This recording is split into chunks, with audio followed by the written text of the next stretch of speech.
Hey guys, welcome back. My name is Gabrielle and I'm doing a reading vlog.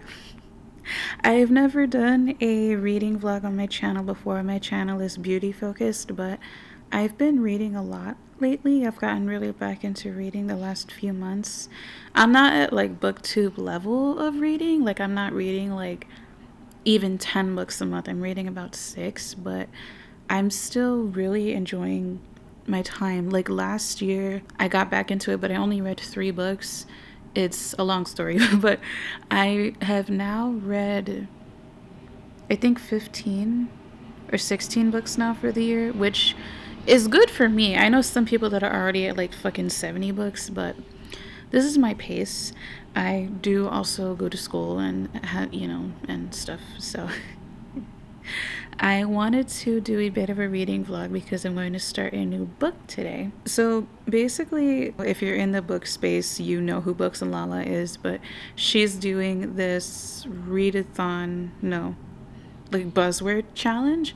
I keep calling it wordathon, but I think it's just like a buzzword challenge, and every month has a new prompt. So I did January. January's prompt was a book title with the words there, there, or there. February was a book title with positive words in it. The book that I read for January was There, There by Tommy Orange. And the book that I read for February was Highly Suspicious and Unfairly Cute. Cute is the positive word. March is character names, and I'm kind of struggling a bit. This is like a lot to say, but I was going to go to this indie bookstore in Chicago that I always go to. I was going to go in there and they were having a pop-up for Mitski, the singer Mitski, which is cool. They were doing it because she was performing like right around the corner.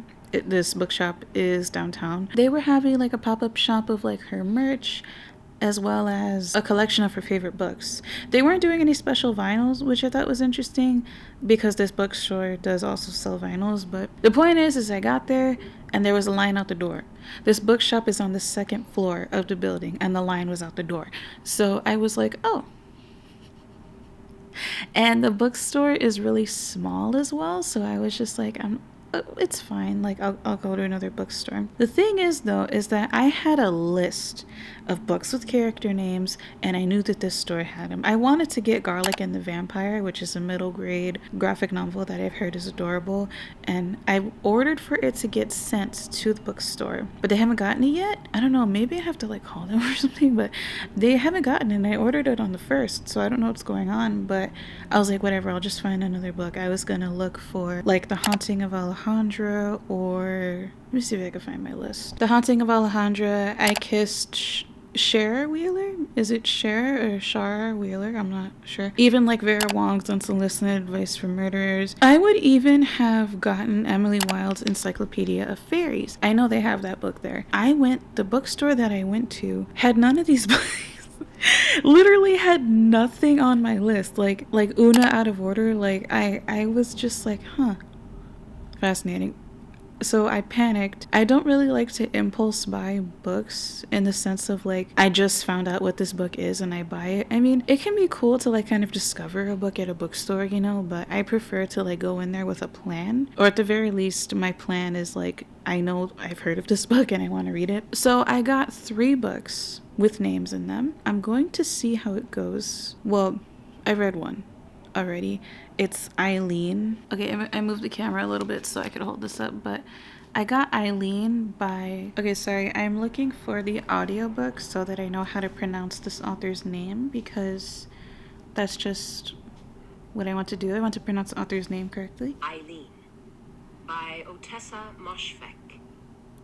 Okay, so I read Eileen by Ottessa Moshfegh.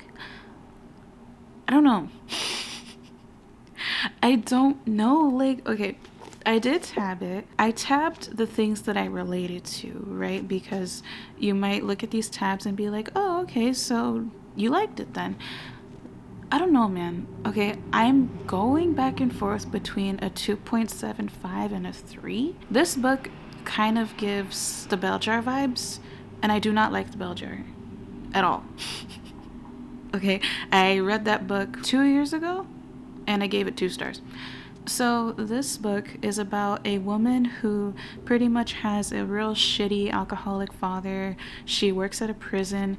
I don't know if it's like a juvenile detention center or just a prison, you know, because there are kind of young boys in there, but it's for boys. And basically, like, this is about her escaping, like, her life and her, like, town and whatever.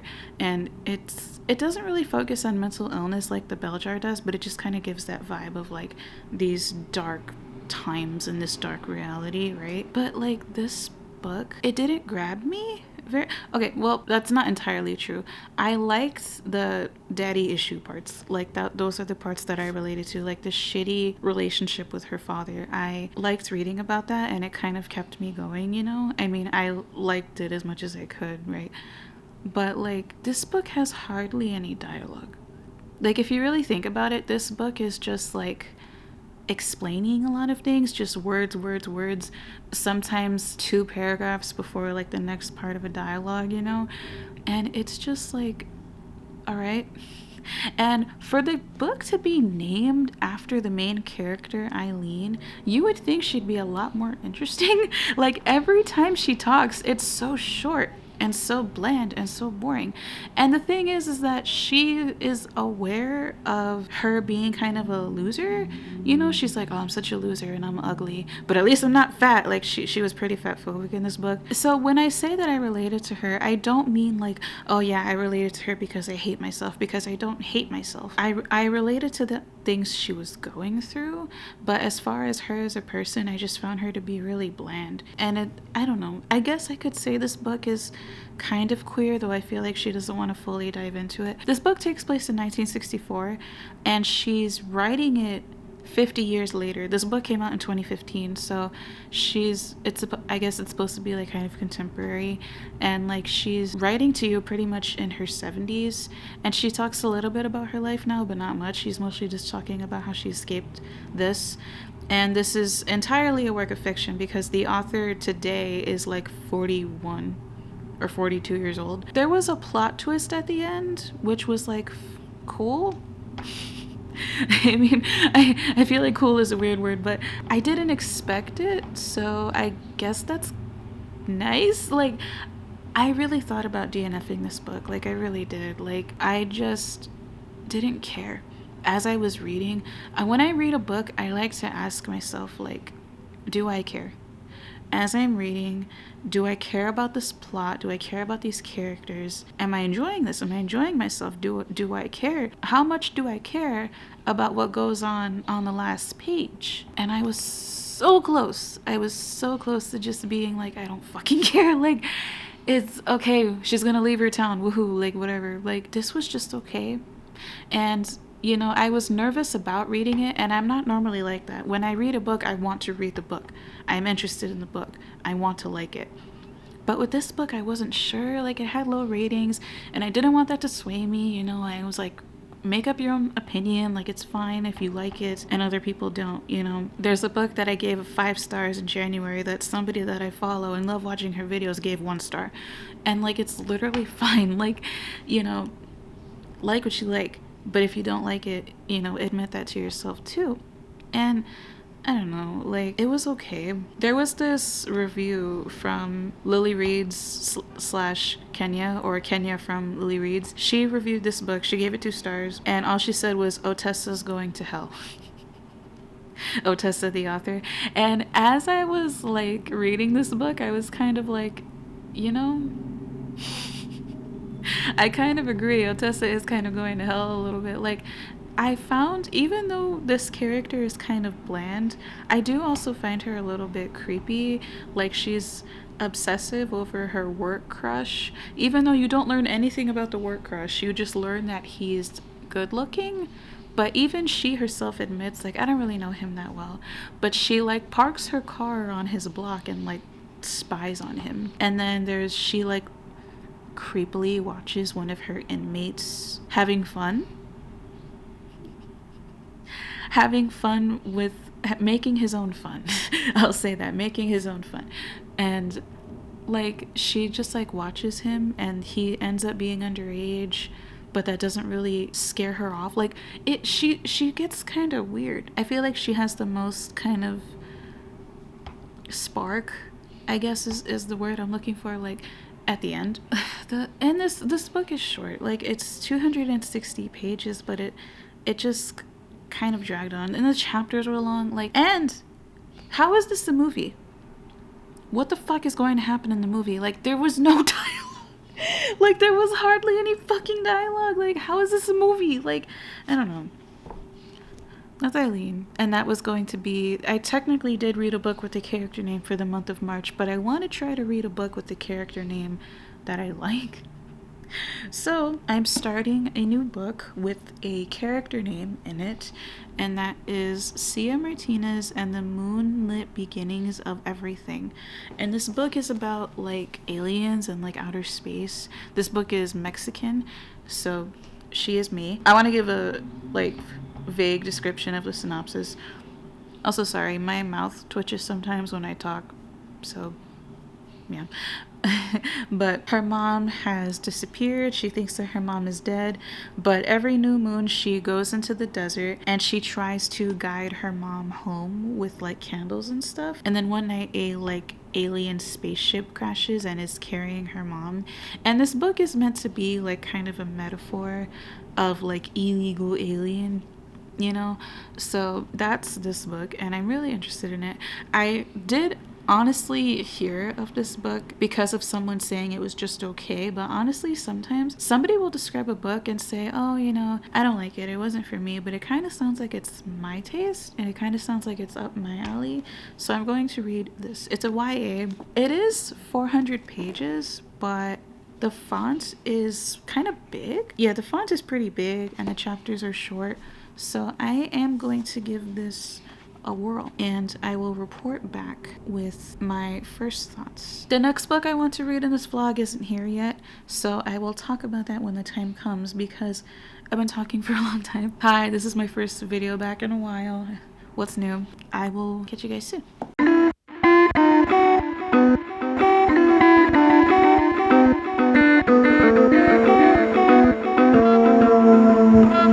Okay, hello. It is several hours later. I had a bit of an interesting time since my last update, and now, basically, long story short, we thought that our dog went missing. He had gotten out somehow, like underneath the fence. We don't really know why. I have a theory that maybe he saw like a stray cat and chased after them, because he's done that before, and also like kind of got loose. But I was frantic and I called my mom and I was like, oh my god, can you help me? Can we go in your car to look for him? And so she comes and she pulls up to where I was, and who's in her car but Growlithe. That is our dog's name, Growlithe. And just what a relief, you know. He wouldn't run away like just to run away. Like, we're very nice to him. We're not mean to him in any way. I think he just simply let curiosity get the better of him, and we're just really glad that he's okay. And he's safe now, home. He's completely unfazed. He's just like, what's the big idea here? But I wanted to talk about here. I'm gonna hold it on this side because over here it's like kind of blown out. But I started to read Cia Martinez and the Moonlit Beginning of Everything. I didn't say the author's name earlier. The author's name is Raquel Vasquez Gilliland, and I'm liking this way more than I liked Eileen. It is a very quick read, just like I thought it would be. I'm on page 171 and I was only reading for like 2 hours. So I kept my reading at 2 hours a day just so that I know when to stop, and just because like I have other things to do. But oh, sorry, I didn't realize I was fucking going like this. But in this book so far, we're learning about Ottessa. I forgot the spelling of her name, but like Cia is like a nickname. Her mother was deported about 3 years ago, and she went roaming the desert trying to find her way back, and she disappeared. So she's pretty much presumed dead. And the daughter, who I'm guessing is 17, I don't think she said her age exactly, but she goes to the desert. She goes to like this spot that her grandma said is like a really magical spot where like she kind of feels spirits and energy and stuff. So she goes there and lights candles to try to guide her mom home. So that kind of reminds me of like Finding Dory. You know how like they were like putting shells out to like try to guide her home. It's kind of like that, you know. And she's familiar with the cop that, I don't know if he was the one that called ICE, or if he was the one like, or if he was the ICE officer and like, you know, deported her, but she's familiar with him. And she goes to school with his son, and he bullies her, he calls her racial slurs, he like makes fun of her for having like a presumably dead mom. And she has a love interest who they start off by having to do a project together about the moon, because that's something that they both are interested in. So they go to the desert and they go to this place, and you know, and then beyond their hangouts and stuff, they like fall for each other and stuff. But when they're at the desert, they see what they think is a UFO sighting. So, and she had seen it before with her best friend Rose, who she's kind of fighting with at the moment because of like tension and like pretty much how teenagers don't ever want their friends to find more friends. But then when she sees the UFO sighting with her love interest Noah, they like look it up online. They see a guy that like also saw the same thing. They go to meet up with him. Some weird shit happens when they're there. And I'm just really interested in seeing how this is all going to line up with her mom, because we haven't really talked about the mom in a while. We know that she misses her a lot, and she has talked about her. She's talked about her grandma, but I'm interested to see it all connect. And it's a really fast read. It's a really easy read. I say easy like in the sense of being entertained, because like I put a clip that there are some trigger warnings in this book, one of them being PTSD, which is fascinating because I feel like they don't talk a lot about PTSD in here, though I can kind of see symptoms she may have. And yes, I can talk on this because I am diagnosed with PTSD. And it's just so fascinating to me because I relate to her in a lot of ways. I especially relate to her of, oh yeah, I felt this way when I was 17. I did this when I was 17, because I'm guessing that's her age because she's still in high school. And I feel like not only do we not get a lot of PTSD in books, we don't really get them from non-veteran stories, and we really don't get them with like Mexican girls, like Mexican women. And I was just like, whoa, like I wasn't expecting that. But I think if you look up PTSD in Mexican women or in Latinas in general, you're going to find a lot of stories about ICE and about deportation. So if you're like not Hispanic, if you're not Latini, and you honestly are like unfamiliar with ICE, like you know what it is, but you never really thought about it much, I think that this book kind of is an introduction to that. You know, it's pretty deep for like a YA, because I like to read YA. I like the wholesomeness of YA, but I think that this also covers like some heavier topics, because you know, sometimes you're never too young to go through something, and life can happen to you at any age, and you grow up fast sometimes. Like not everybody has the privilege of having a childhood and being carefree. I think that this book covers that really well. I really like her dad in here. Her dad seems like such a sweetheart. All this to say, I think that this could be kind of a good introduction into those heavier topics within Hispanic culture and Mexican culture with getting deported and stuff. It's not like the most graphic description of all time or anything. I think it just like kind of gives you an idea on how it can tear a family apart, especially since they think that her mother is dead because of this.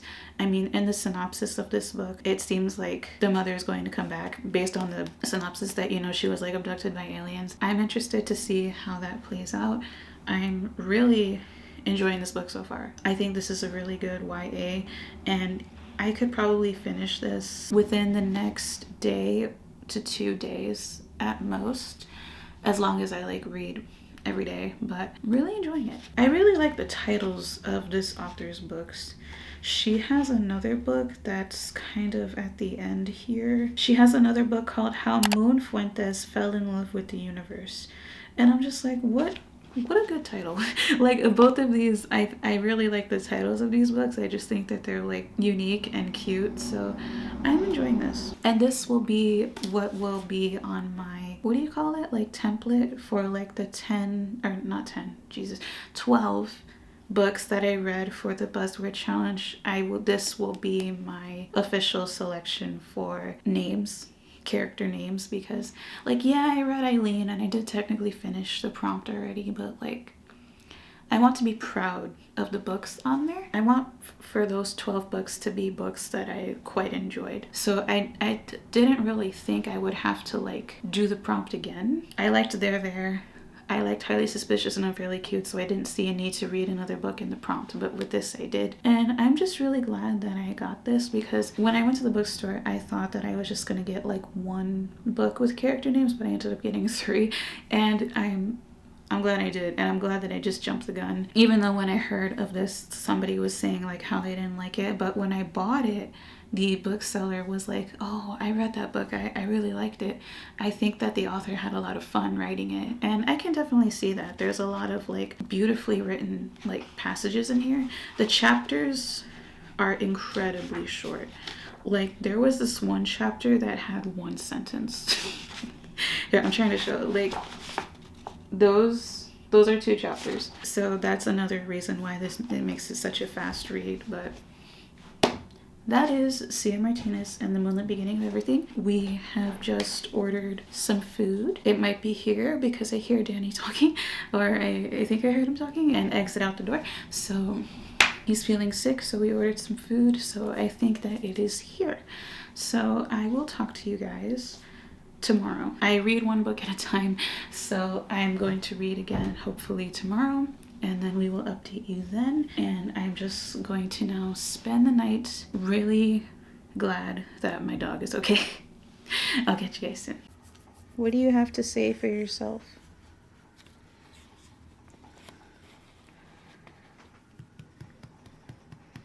You're the most unserious being.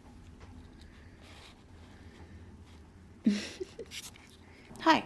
So I'm wearing a hat because my hair is really bothering me lately. Like, it looks so flat, and I don't know why, because like I washed it with this normal shampoo and conditioner I've been using, and for some reason it's just bothering the shit out of me. Like, it just looks flat and hard.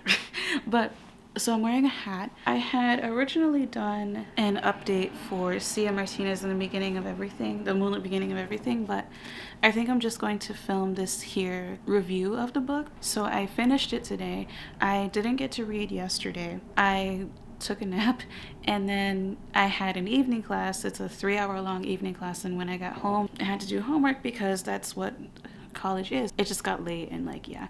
So I got to read today, and I finished the book. It took me like 2.5 hours to finish the book. I had 238 pages left, so that's how long it took me to read 238 pages, because it's a very quick read. And I think I'm gonna give this book a 4. I thought it was really solid. I feel like there were a couple of plot twists that we weren't really expecting, which was cool. Even up until the last page, you know, the last page kind of has you like, oh, what does it all mean, and like all this stuff, right? I don't know, I was just like, I didn't see it coming, so like I liked it. I liked the kind of themes of this book. There's like a kind of La Llorona storyline in here as well. We get to the part where she meets, or she like finds her mom in like a spaceship, and I kind of wish that part wasn't in the synopsis, but I mean, it also kind of makes sense because like you get to see the tie-in between like illegal aliens and like real aliens, so you kind of know that that's the premise of this book. But it would be kind of fun to like kind of find that out for yourself, that like she's not dead. But you know, that's just how it is with books sometimes, right? Like sometimes the synopsis can like just spoil it for you. One of the trigger warnings of this book is PTSD, and I'm not like the PTSD like god or anything, but like I do have it, so I can relate to some parts of her. Like I feel like she is expressing some symptoms of PTSD with sexual trauma.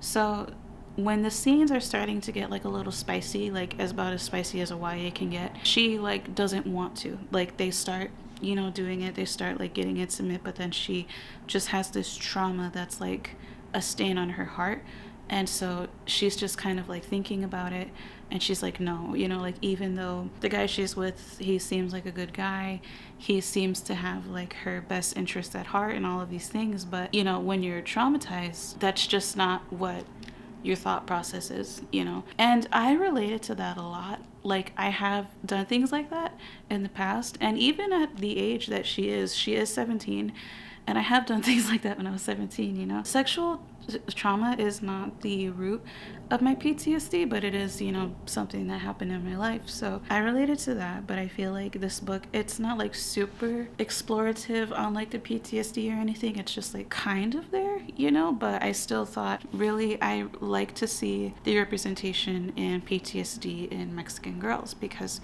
we don't get that.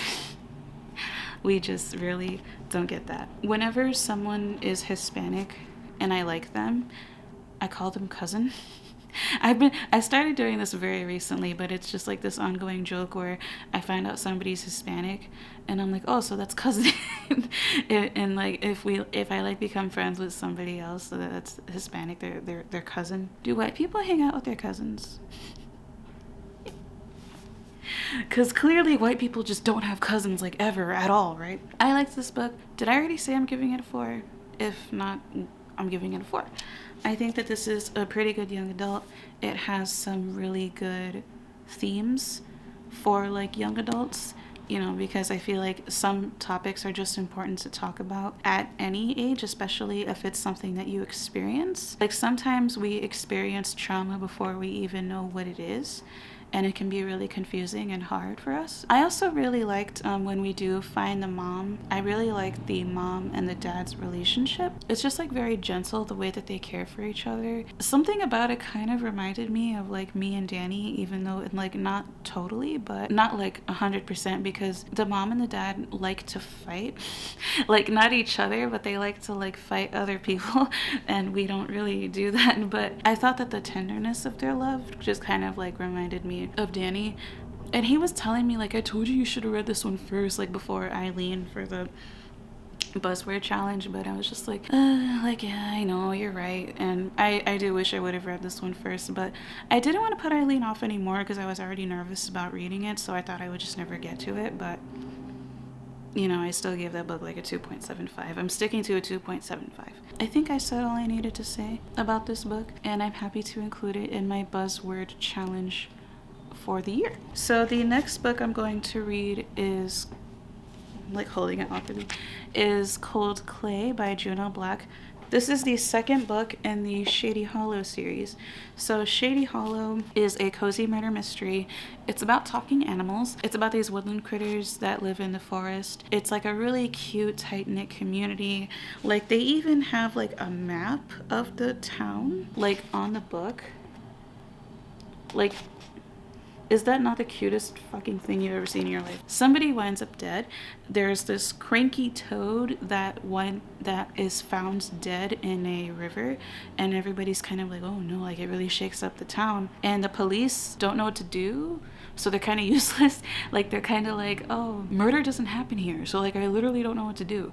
And so our protagonist, Vera Vixen, who is a fox, she takes matters into her own hands. She's an investigative reporter, but she like kind of takes this case herself, and she does a better job than the police. And I really liked this book. It was just really cute. It was really cute, and it's not YA or middle grade. It's like actually an adult book, which I was kind of expecting for this to be like a middle grade of sorts. Not that there's anything wrong with that, because I will read middle grade, but yeah, it's like surprisingly adult for this premise. And I'm not gaslighting myself into thinking this is a great book because I love the premise so much. I genuinely think it's a great book. So I'm really excited that I get to continue in the series of Cold Clay. This is the second book. There's 4 books in this series, so I want to get caught up before July, because in July they're releasing their 5th book. And I also want to read the novellas. They have a Christmas one and a Halloween one, so I want to read those when the time comes. And I'm just really excited to dive back into this very cute world. These books are also short. They're like the exact same number of pages, like 221.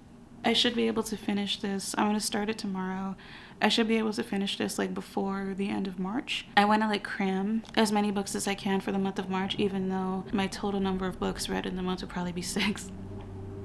But you know, books are not my job, they're just a hobby, so that's that. I also don't know how many books I'm going to be including in this vlog because, you know, March is about to end and this might be the last book I get to in March, we'll see. But yeah, I don't have class tomorrow, my class got canceled, so I'm just going to spend the day with the book and it's gonna be nice. That's it.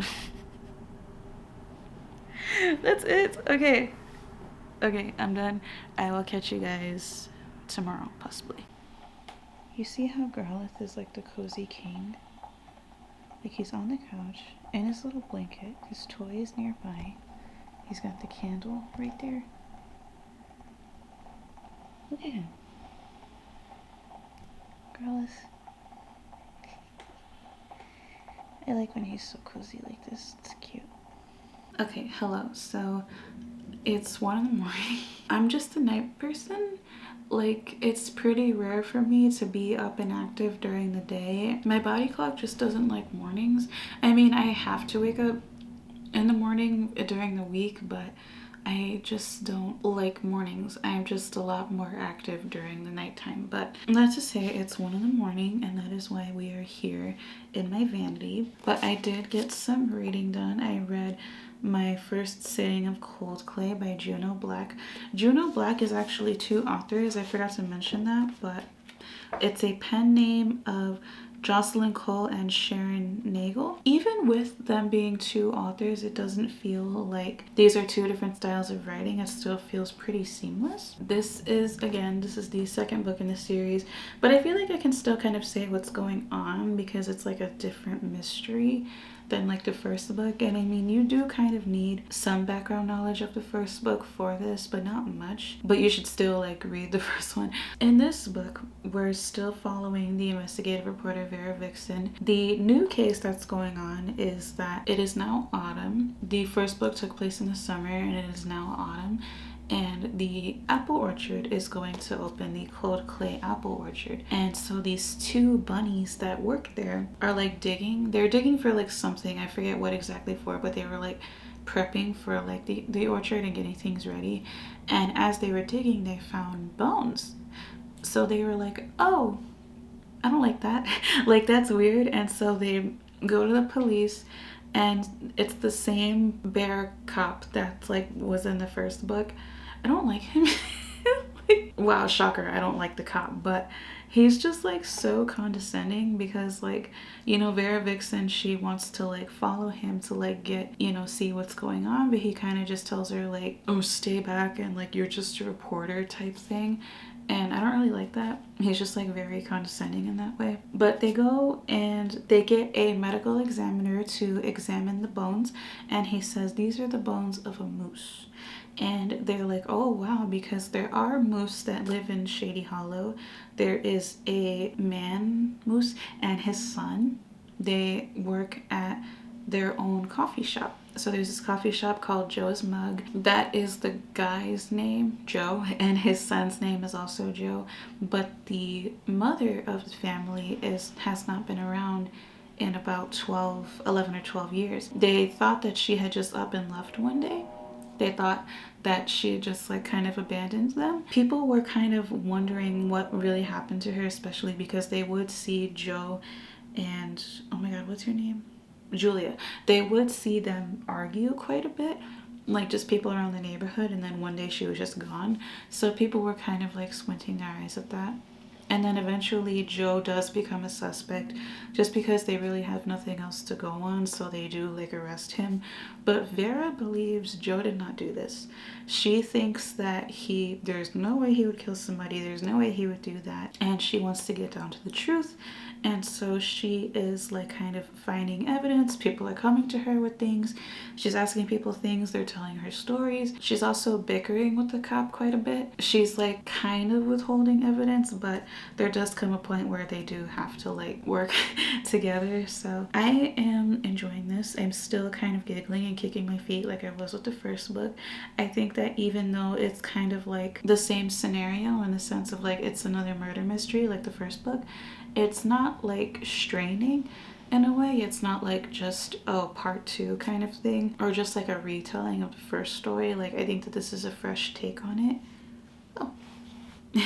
I'm excited to see how this mystery will get solved. I mean, the book is really telling you, like, it's not Joe, it's not Joe, it's not Joe. So I don't think it's Joe. I mean, he seems to be very sweet and very kind, but like so do a lot of people that like kind of end up doing these things sometimes. But you know, for the sake of the book, I'm going to believe that it's not Joe as well. It probably isn't Joe. I could see myself potentially finishing this tomorrow because I have like less than 100 pages left, and I got up to 64% done today in one sitting. So I could see myself like, yeah, finishing this within my next sitting, and I will report back spoiler free.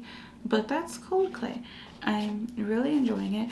I didn't tab anything, but that's not like a bad thing. It's just I normally tab things that I relate to, and I mean, this is about animals. I mean, I could relate to some like personality traits that the animals have. I don't know, I just haven't. And again, this isn't like a YA book, or this isn't a middle grade book. It's not like the animals are swearing or anything. It's not like the animals are like even doing anything like crazy, or this isn't even like graphic really, showing like graphic animal violence or anything. Like all of these animals are carnivores. What's the word for animals that don't eat other animals? Whatever it is, they're that. They don't eat other animals. It's just cute. Like, it's just cute, and I'm really invested in the mystery. Oh my god. And there's things about the cover that I'm noticing now too where I'm just like, oh, that was cute. But I want to see this book brought to life. Like, I kind of wish this was a graphic novel because I just want to see so badly like these animals in the forest and things. Even like, it kind of seems to me like the authors also want this to be brought to life because I mean, they have this map here. So like, I wish that this could be turned into like a show or something. Like, I just really want to see this like in action. I think that that would just be everything to me. But for now, it is a book, and I'm really looking forward to finishing it. If you know of more premises like this one, like, let me know definitely, because I don't want this to end. It'll take up like my year, you know, because I'm going to read the novellas for Halloween and for Christmas. But I really like this world, and it's cute, and just it's cozy, and yeah. That's it. Also read this a little later in the day because we pretty much listened to Beyonce all day. Cowboy Carter came out, and it is quite good. Like, I don't like country music, but I like this. I mean, I can kind of like some of it, but I find that it's usually like older country music that I like. Like, I feel like a lot of today's country music is just heavily auto-tuned and just not good. But I really like Beyonce's take on it. It's hard to say what my favorite song is. There's a couple of songs that are like that kind of like take you out of the country mode. Like, of course we all know Spaghetti, but I think that even though there's 27 songs on it, some of them are interludes, which is interesting because Renaissance didn't have any interludes, and she made Cowboy Carter first apparently. But I don't like interludes. I just generally don't. I just kind of see them as a waste of time. Like, why are you making me sit through 14 seconds of nothing? These interludes were okay. I mean, she had like really big country artists on them, like Willie Nelson and Dolly Parton, but it kind of made me wish that those were just songs. I could definitely see myself revisiting some of the songs, like Sweet Honey Buckin', Tyrant. Even the first song, like American Requiem, was really good. Like I said, there's a shit ton of songs on the album, so I'm definitely missing some, but we listened to that, and then we listened to Renaissance because duh. Like, that album just feels like home. Like, definitely top 5 albums of the decade so far. It was the best album of 2022 for me, and it's just fucking good. Like, Should have won album of the year, but we all know at the Grammys, but we all know how the Grammys are. I believe Act 3 will be rock, okay? I believe Beyonce can do a rock album. I believe she can have the features of Paramore, of Black Sabbath, even bring Miley Cyrus back on and do like an homage to Plastic Hearts. Again, one of the best albums of this decade that should have won Grammys, that should have been nominated for Grammys, even though the Strokes did win the Best Rock Album for The New Abnormal that same year, which is the best album of the decade so far, but Plastic Hearts should have got something. It was just fucking bullshit that they got nothing. I'm happy that Paramore won for This Is Why this year, but that's it. It's Beyonce Act 3 will be rock, I think. It'll probably come out like in 2026. I'll be here. I'll be here and like, yeah. That's it. That's my update. I might journal tonight. I've been getting into journaling a little bit lately. I kind of want to make like a cowgirl western spread for today, and I might show that, at least like the finished product of it. And yeah, I will catch up with you guys probably tomorrow. Okay, so it's 4 a.m. This is my desk. It is quite the mess here, but maybe you'll see it as like a makeup flat lay of sorts. This is my planner. I want to get a cover for it, but I have the Hobonichi Techo 2024 cousin planner. Okay, so this cousin, I just got this a few days ago. So what I started to do was I started to kind of write entries for like the books I've been reading, and as well as like maybe some music. I pretty much just want to keep this like kind of like my media journal, which sounds super nerdy, but all I want to do is consume media. So that's what these are, and I started kind of writing down some things, and Danny also signed this here. And so I just recently tried to do spreads for the first time, and that is what these are. So I did this kind of alien spread because I wrote a script about aliens. So that's what this is here. I just got all these pictures like off of Pinterest. This is of Beyonce. I was inspired by like Alien Superstar, so I wanted to get that in, as well as Interstellar 5555 from Daft Punk. But all of these I just kind of got off of Pinterest, and then I just printed them out on label paper. And then for this I did a Western cowboy theme for Cowboy Carter dropping. I also, since I do like to include the books I've been reading, I just kind of wrote down here that I started Cold Clay today, but I think maybe for tomorrow's entry I could have this be about Cold Clay, and maybe this could be about like a woodland critter spread, I mean. So that's what this is, and this is cute. Since this is my first one, it was kind of a bit of a learning curve with sizing and getting them all right. And with this one, I just made them smaller. I printed more and I made them smaller, and I really like it. I have Beyonce's album cover here because that's the focal point, that's the inspiration for this whole spread. And then I have a little bit of nightlife, just a couple of cowboys, cowgirls, cow people. We have this one cowgirl sitting on top of the moon, I thought was cool. We have this couple that's like kissing right here, because Beyonce, if one thing she's gonna tell us is that she'd be fucking. So we have that right here. We have some animals, some cows, some horses, this little welcome sign, cactus. I really like cactus. I've never been in the desert or anything, but I think cacti are pretty. And that's what this is. For the alien spread, I pretty much just have a lot of girls. Like, I don't know, it's something about the aesthetic of just like these little eyes, these two like women that are like having alien sex. Sorry, I shouldn't assume that they're banging, but you know, they're like in love with aliens. This girl right here drinking a milkshake. This girl kind of looks like it's on a TV show maybe, but I wouldn't know. Alien Superstar, Beyonce, and then a couple of drawings. This girl right here, she just looks so cool and just like kind of cyberspace. It literally says cyber mode. And then obviously Discovery by Daft Punk, one of the best albums of all time. So that's what these little spreads are, and I really want to get into the habit of doing these. Like, I want to try to find a theme, like a daily theme, and then just like sticking to it and doing it, because like it's just fun. Like, I pretty much went on Journal Talk, and this girl made a really good point when, because you know, if you want to like get creative like this but you're kind of like, oh, I don't know what to do, she gave a really simple tip but it's really effective, which is, don't, it's fun, this is for fun, so like don't stress about it.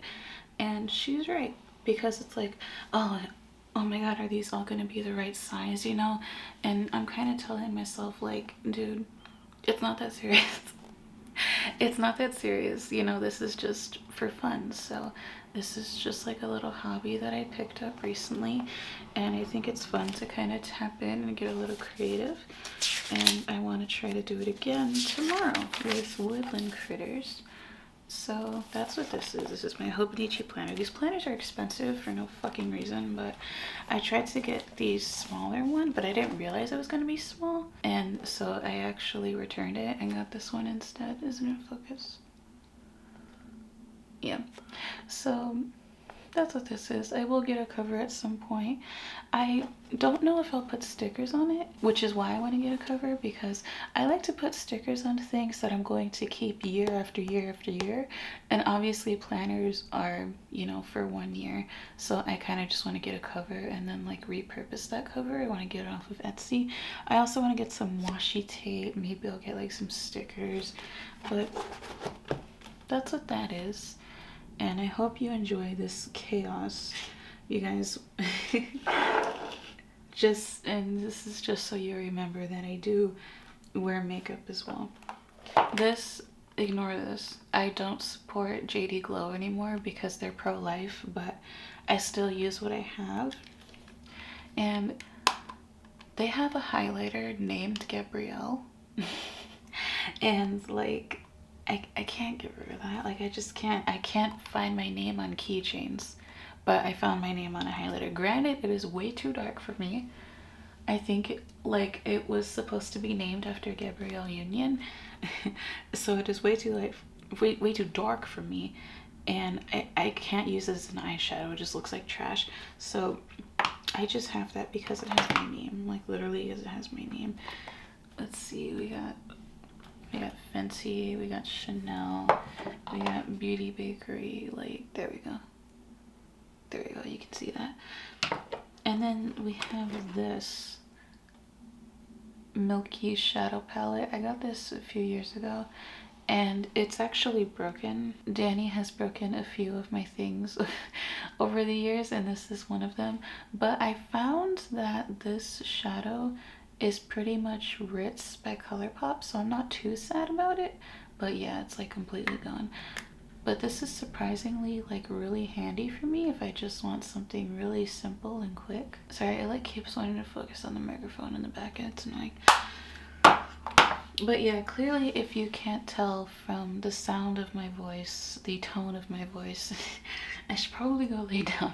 But maybe I'll have some cereal first. I don't know. It is literally 4:28 in the morning, so yeah, you know, it's fine. It's literally fine. So I'm gonna end this here, and I'll see you tomorrow. Hello. So it is late at night once again. It's 2 in the morning, but you know, it's fine. This is actually a couple days later. I didn't get to read yesterday, but I was able to read today, and I finished Cold Clay, just like I suspected. I thought that I would finish within my next sitting, and I really liked this book. I'm gonna give it a 4. I think that it has some pretty good twists in it, and it's still kept with like this kind of cozy, wholesome theme. Again, this is like, you know, animals that like wear clothes and have jobs, but they still have some animalistic traits, like they lick their plates clean and stuff like that. It's just really cute. I am looking forward to continuing on in the series. I can't really say too much about what happens since this is a mystery, and I feel like mysteries are often just very spoilery in habit because of like of all the clues people are finding and things like that. But I think that they did a pretty good job at kind of like keeping you guessing. I didn't really guess anything that was going to happen. But you know, I'm not like a mystery expert by any means, but I just wanted to say that I thought that this was good. I guess that's really all I have to say. It was good. It was good, and I enjoy it, and I plan to read Mirror Lake probably next month so that I could be on schedule with the 5th book coming out. I did also do a spread for this book in my journal. This is the spread that I did. I didn't get to do it the day that I started my book because I had previously done the Cowboy spread for Cowboy Carter, but I decided to just do it for the day that I finished the book. And so here I put the cover, and here I put all these cute pictures of woodland critters. Usually I like cut things out. I cut like kind of the borders around the subject, and I kind of like glue them together like that. But I thought that with this I would keep everything here and just kind of put the whole picture there because I thought that the scenery was just really cute and I wanted to keep it. Yeah, so I took it off the tripod so that I could show you better, but I have the cover of the book right here. I have these 2 bears that are like having breakfast. I have this little bunny in like an orchard of sorts, which I thought was really perfect because there were bunnies in the orchard when they found the body. Here's like this little kind of mouse on like her phone. There's not really any technology in this book, but it kind of reminded me of Vera Vixen in her house. This is a fox, which kind of just gave me the vibes of Vera Vixen, just like reading a book, relaxing. A little raccoon out in the night, another orchard, and again there are like bears in this book. Here we have some animals like just eating a dinner of sorts. I put some bunnies here, just like bunnies like giving a little kiss, and then this one bunny laying in bed reading. And then here I put like a fox and what kind of looks like a bear and like maybe like a ferret, and they're all just like by the campfire with their guitars, and it's so cute. So that is my woodland critter cold clay spread. I really like it, and I really like the inclusion of like all of the scenery. This one I was able to just like cut out because it was a white background, but everything else just had like the little forest in there, and I thought it was just necessary. So I will continue this theme along these series. I'm kind of debating now if I do spreads inspired by the book itself, should I do it as I start the book or as I finish the book? Because I feel like I could get a general theme of like what the book is about, but also sometimes I go into books kind of blind, so maybe I should like do the spreads as I finish the book. I think that that could give me like a better understanding of the book, like, and better themes that I can put into my spread. So yeah, maybe I'll do that. Maybe I will do that, but I didn't really get to do a spread yesterday, so I don't know if I'm going to be doing this every single day, but I do think that it is a nice little like hobby to get into.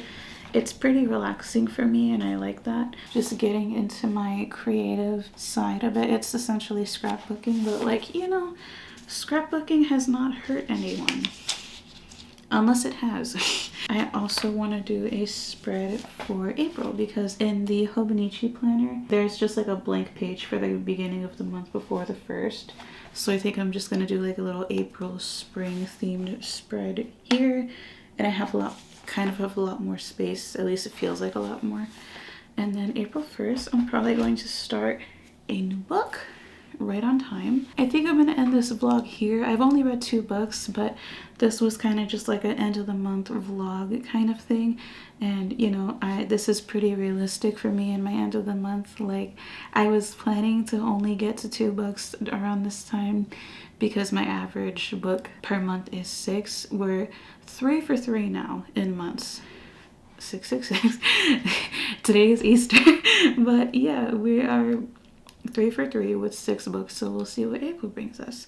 I always want to read more as the months come, but you know, shit happens. But I pretty much just have to get through April and then the semester's over. So that'll be fun. But I think I'm just gonna end this here, and then my next vlog will probably be the first 3 books that I read in April. So just stay tuned for that. And thanks so much for watching my first reading vlog. Wow, hopefully I can get this up in a timely manner. Thank you so much for being here. I will link my socials, Instagram, Twitter, and TikTok at Gabrielle Razo, as well as Goodreads and Storygraph. Jesus. You've been a lovely audience, and I'll talk to you later.